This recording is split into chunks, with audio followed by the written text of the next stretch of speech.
What is up, guys? I am Get Flanked, and at this point, Operation Para Bellum has only been out for a couple days, but I'm sure most of you guys are already starting to realize how important Dokkaebi is going to be in this meta. So I thought this would be a good time to go over what I'm seeing a lot of people do with Dokkaebi that I believe are mistakes, and also give you guys some tips on how I feel like you can get the most out of Dokkaebi when you are using her.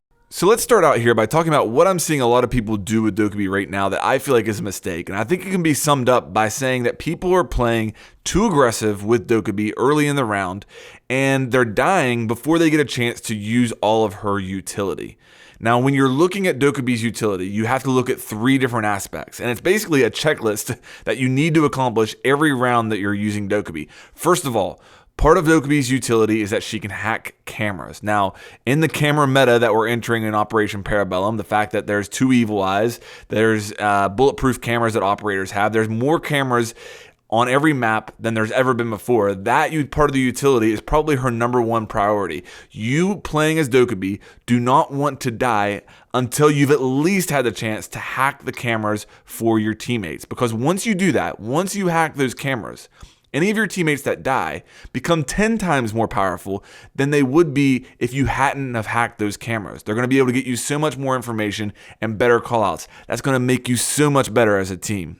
I can promise you that as a Dokkaebi, if you succeed in hacking those cams early in the round, you will see your win percentage in those rounds skyrocket, and you will win the vast majority of the rounds that you succeed in hacking those cams. It's extremely powerful, and that's why it's such a shame to see a Dokkaebi take such large risks in the early part of the round before they've used that part of their utility. It's such a waste if you don't get to do it.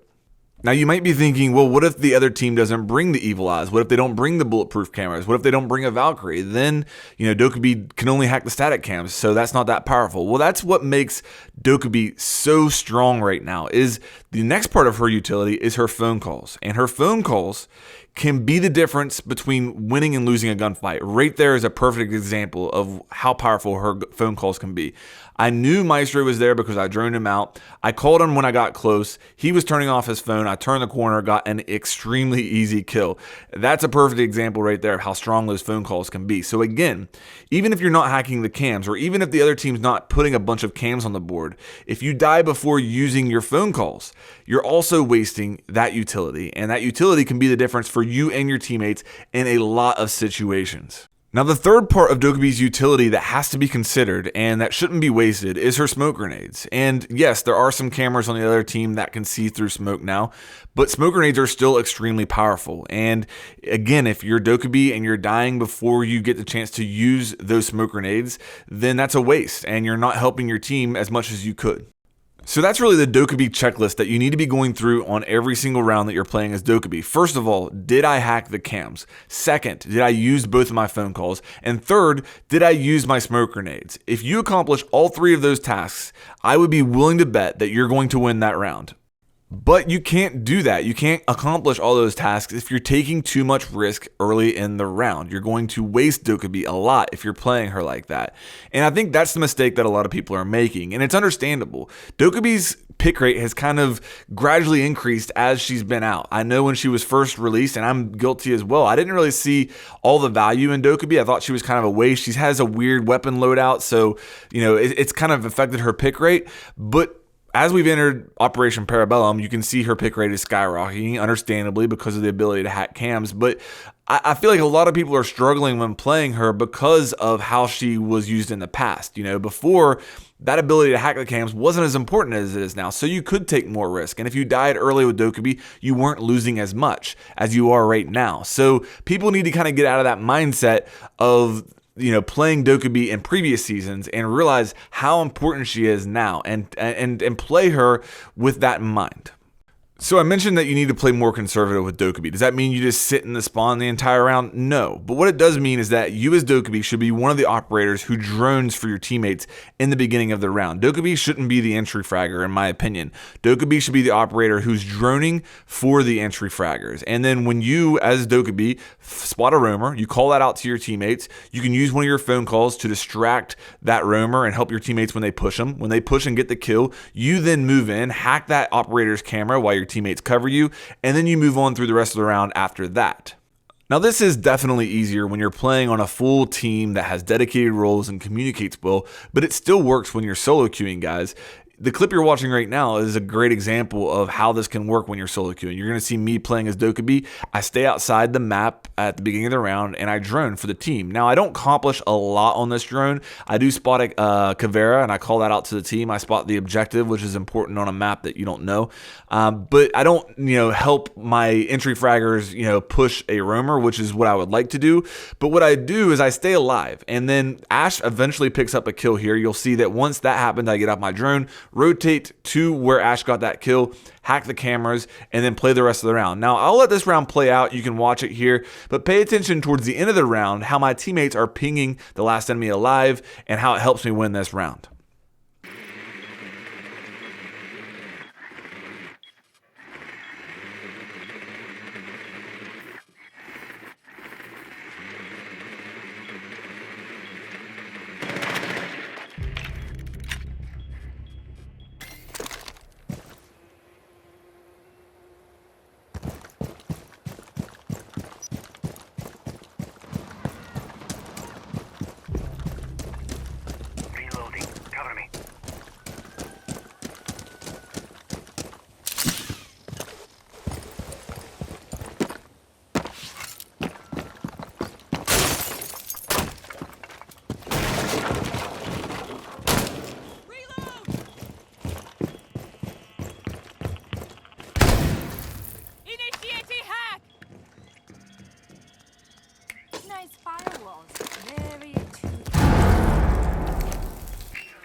Friendly, last operator standing.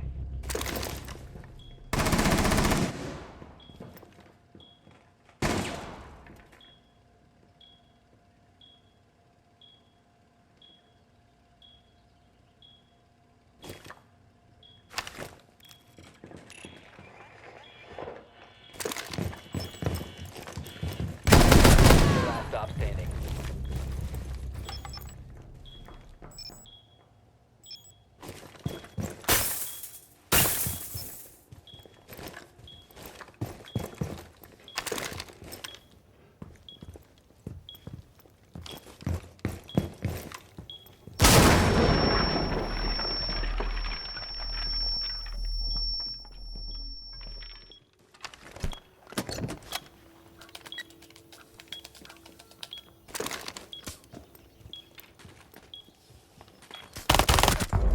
Okay, so I think that's a pretty good demonstration there of how valuable Dokkaebi could be. You can see that my teammates were tagging that Kavera towards the end of the round there, and it allowed me to know the general direction she was. And that was really important to me winning that round because of Kavera's ability to, use silent step and not make any sound. Just having the idea, the general direction that she was really helped me and is probably the difference in that round, in all honesty. So I think that's a good demonstration there. So let's talk about a couple other things here that I feel like people make mistakes with when it comes to Dokkaebi, and it has to do with her weapon selection.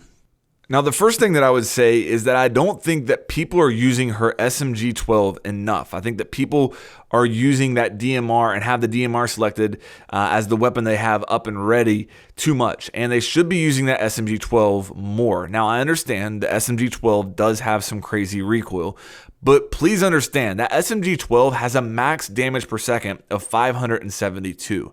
That is higher than Ash's R4C. That's higher than Jaeger's 416.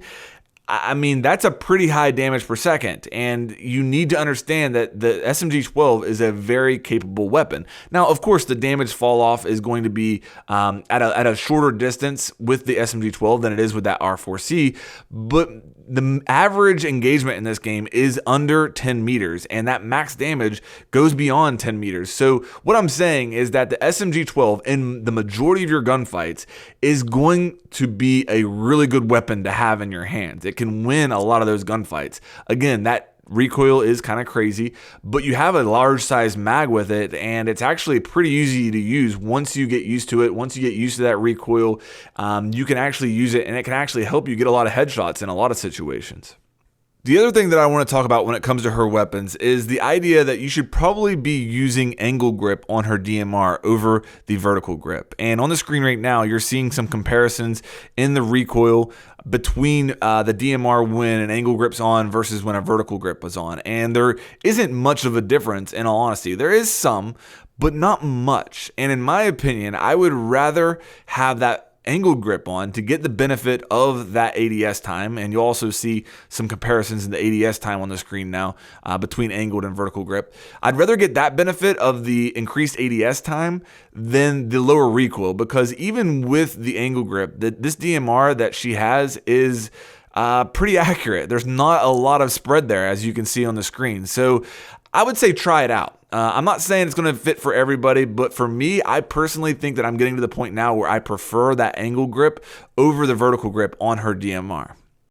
Okay guys, that's going to do it for the video. The big takeaway here is that a lot of people are using Dokkaebi too aggressively early in the round, and they're not getting the most out of Dokkaebi because they're dying too early. Make sure that you guys aren't taking crazy risks early in the round until you've had the chance to use all of Dokkaebi's utility. That's going to help your team a lot more than going in and getting an early pick. Even if you succeed in that early rush, you can help the team a lot more by hacking those cams and by helping them push roamers by using your phone calls, and then later in the round using those smokes. I hope this helps you guys. If it did, please make sure that you like and subscribe, and I'll have more coming your way here soon.